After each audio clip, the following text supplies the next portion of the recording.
How to get started with Microsoft Teams to work on your strategy. Log in into FlowApp.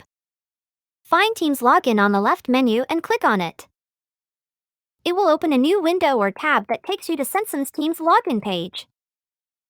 You don't need to have a Microsoft account to access this page. Just type your email and click Next.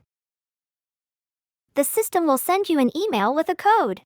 Check your email, copy the code, come back to the Teams login page, paste the code, and click on Sign In. The first time, or anytime you clear your cookies and cache, you'll be redirected to a page where you'll have the option to click on Open Teams in the web, or download it. We recommend using it in the web. Now you are inside your company's team. I'm going to show you how to use your team so you can work on your company strategy. On the left side, you are going to see your company's name. That's the name of your team. I am using example company for this training video.